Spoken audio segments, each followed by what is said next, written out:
There's been a lot of talk in the marketing space around personalization and making sure that customers are getting a personalized experience that's relevant for them. And whilst organizations are starting to move into that space, people haven't been thinking about the content that's required to get them to that stage. So if you think about products, you might have 1,000 products. Typically, you might in the past have had one asset for that product. If you now multiply that out by the number of assets that are required for that personalization across different regions and geographies, if you're a global organization, all of a sudden you're in millions of assets that need to be created. People forget about the processes and what's involved to get all those assets created.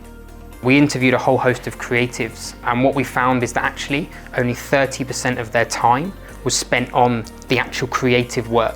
They've got project management tasks, they've got approval tasks that need doing, they've got team meetings, they've got emails that need to be answered. All of that other stuff stops them from being able to do that creative piece. So that's a big area of focus for the moment, is content supply chain.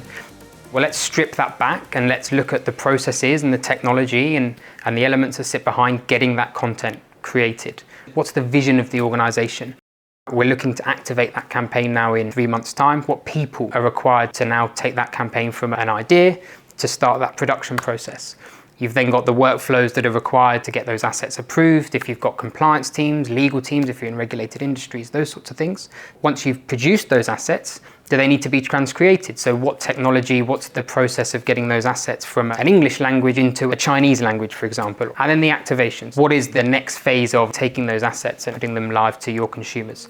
If you think about outsourcing of your asset creation, there's a cost involved in that outsource. And if we're talking about millions of asset variations, obviously each one of those assets comes at a cost.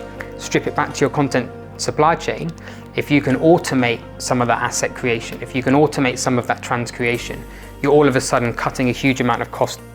Multiple technologies, I think, is another one that we're looking at. Organizations over time have brought in different technologies to do different parts of the process. Actually, if you take a holistic view of your full content supply chain, you might find that a technology that you're using over here, you might also be able to utilize over here. So streamlining the use of different technologies. So if we can improve organizations' content supply chain and therefore ensure that customers are getting relevant, timely, targeted ads for them at that time, customer satisfaction will increase.